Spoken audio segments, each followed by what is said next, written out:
Well, hello there, friends. So I have a request for some slightly shorter videos because sometimes the 45 minute to hour just isn't feasible for some of my friends right now during this time. Half hour occasionally, but if they had, say, 15 minutes, etc. So this first one is just going to be moving into the neck and the upper back a little bit and trying to open that up, relieve, and give a little bit of space. So it's not going to be traditional class style. We're going to start standing. If you prefer to do most of this sitting, you could also have a chair. I would say not all the way down the ground, maybe a chair so you're just a little upright so we have some room with our arms to do some stuff. So that said, once you find yourself in your position with your long spine, go ahead and close those eyes.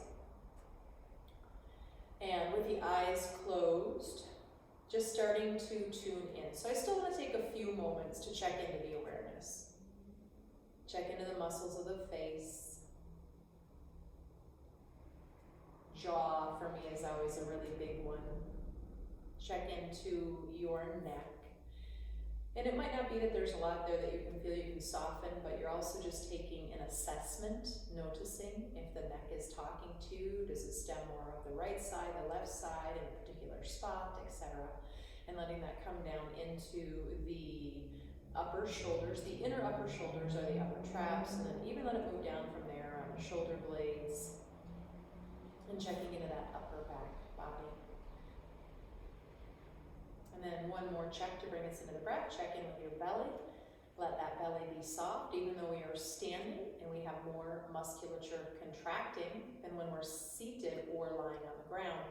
We should still be able to access that soft belly so that our diaphragm can engage on a deeper level, drawing in a deeper breath. When it comes to breathing, I think there's a difference between a big breath and a deep breath. I can pull in a bunch of air and still have it all be up in my chest, my diaphragm not engaged. It's not going to be the same quality to your physiological body or your central nervous system as if you let the belly be soft and take a deep breath. Actually, take more than one, please. I don't want you to pass out at home. And then go ahead and open those eyes. So just going to start to get into the neck in a nice simple way. The more we root down, the more we rise up. That's a principle I bring in a lot, right? It's a lot of yoga trainings teach that, but I've been talking about it a lot, I guess. So from there, you're going to try to keep your chin pretty parallel to the floor as you do this next move. And don't strain at all, trying to force yourself in or get to that deepest place. I think that's kind of elusive, right? Go ahead and just simply turn your head to the right as far as you comfortably can. Notice when things want to change or when something starts to grip or have pain. And inhale back to center, moving nice and slow and smooth. Exhaling to the left, nice and slow and smooth. Again, noticing when things start to change.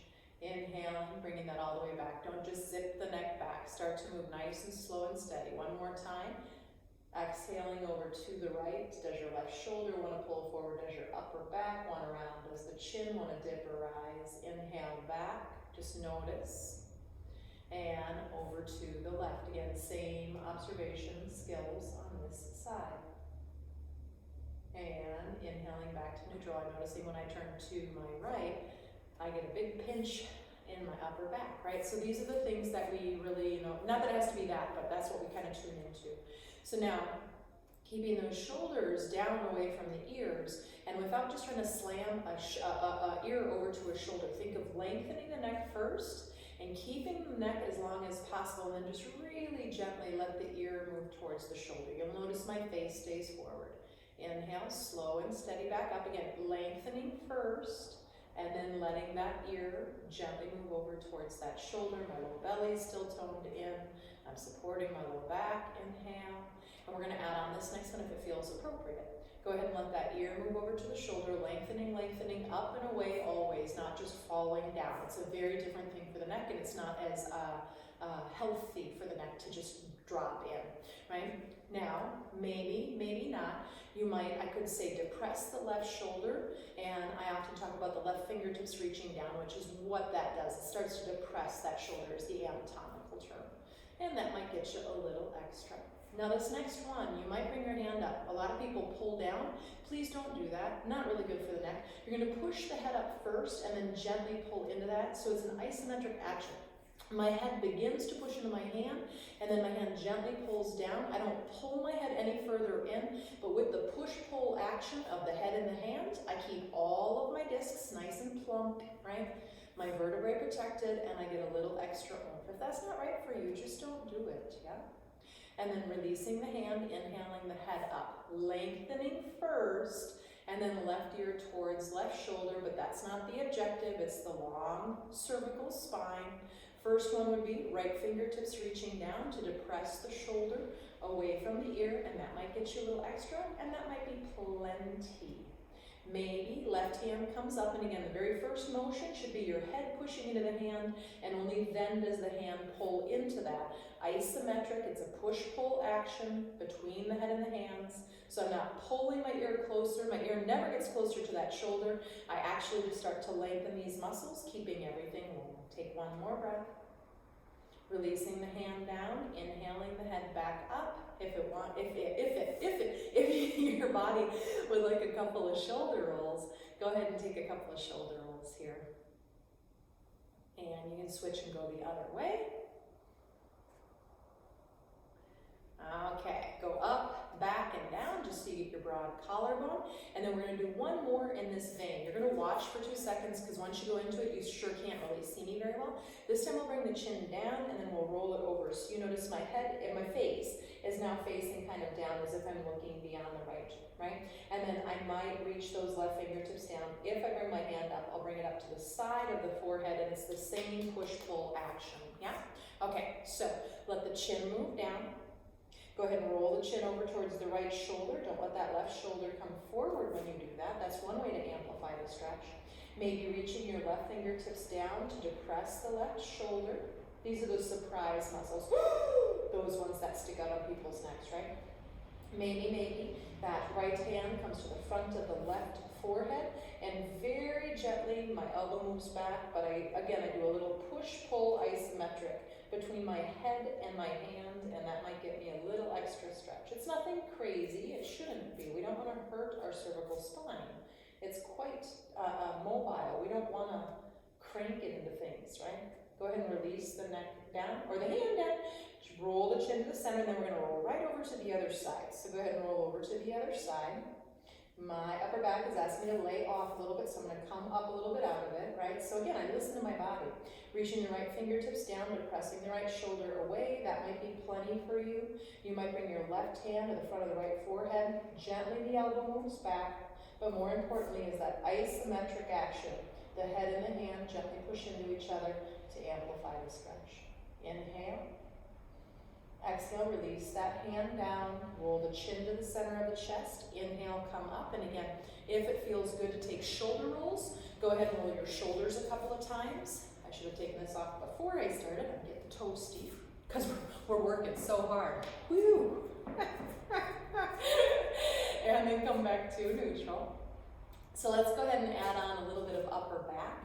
You're going to go ahead and you're going to hug yourself with your right arm closer to your face than your left. And my eagle arm friends, I'll get you there, but let's go there in stages, and hopefully I'll get you to a little bit deeper of a spot, possibly, right? So you're going to walk your hands back like you could actually grab the inner edges of your shoulder blades and try to cross your elbows as deeply as you can. Now, before you do anything else, soften those upper trapezius, those inner shoulders down. And that's actually the most important part, keeping those soft no matter what. If the next stage you go and they're up to here, it's not really going to benefit you all that much to have your arms interlaced, right? So now maybe the hands come back towards one another and they interlace around, getting that clasp, yeah? From there, either variation, keep your upper trapezius down, and maybe the elbows lift up. No higher than the height of the shoulders, I would say, right? And they can be anywhere off the chest, but don't go higher than the shoulders right now. Pause there and breathe. Notice that since we have the right arm on top. You're probably feeling it a little bit more on your right side. And I'm pointing to my right side, but on you, it would, if I'm mirroring you, it would be that left side, right? It would be your right side, which would be my left since I'm mirroring you. I'm not saying that well.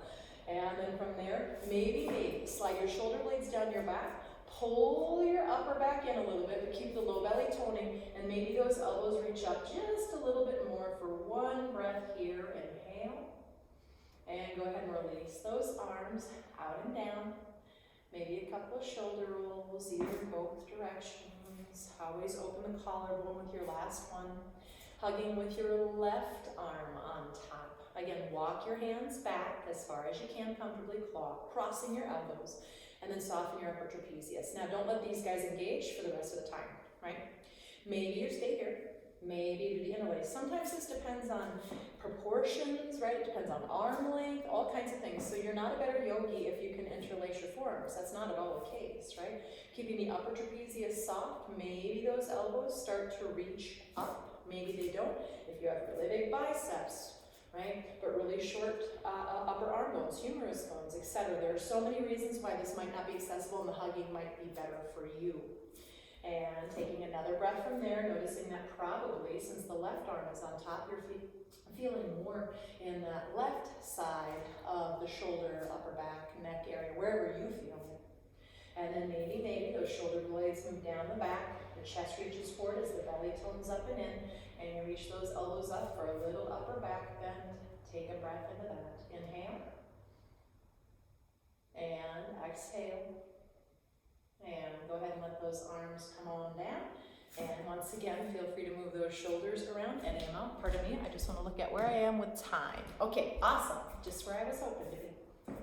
Now, if you can interlace your hands behind your back, you could always use a strap here, if that's better for you, or a belt, or your snake, your pet snake. Just kidding, don't do that.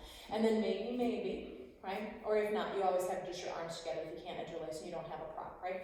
You can go ahead and you can push into the sacrum and see about those shoulders opening, those shoulder heads gently moving back. My rib flares, keep that back waist long, right? We don't exploit the low back at the expense of trying to open the upper back. Because you're never opening the upper back. You're just making things worse for the lower back. Maybe bending the knees. Oh, knuckles might reach down. Let's go there. And maybe bending the knees. You can stay standing up and just work that part of it, but you might start to go into a forward fold, right?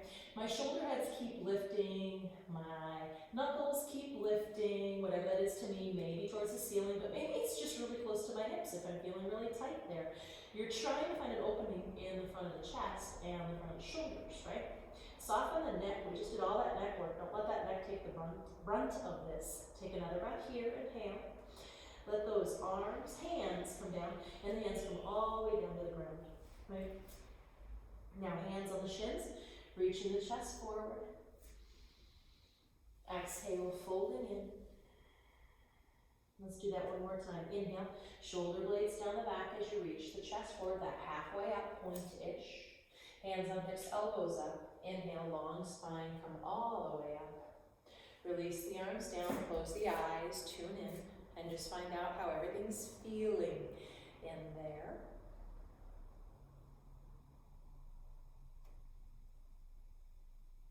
And then we're going to do one more. Go ahead and inhale, open the eyes. One more little move to finish this off. It's going to be kind of a multiple little part move. That's going to hopefully start to get us into our rib cage a little bit. Yeah, side body too, and a bit into the fan. I like to think of that as the fan of the neck as it leads down. So to start off, your head stays forward, and you simply let the right fingertips move down. You're not trying to get to your knee or anything like that. Inhale, lengthen, lengthen, lengthen. Same concept here, right? As I go over, don't just plop down. I keep my spine as long as I can, even as I go into my side bend. And coming back up, be careful about a really tight, grippy neck. That neck might want to protect you right now, but you can let that head have a little bit of weight when you get there. Inhale up. Exhaling over to the left, lengthen first, and then bring that into what's called a lateral stretch in anatomy. Head can have weight.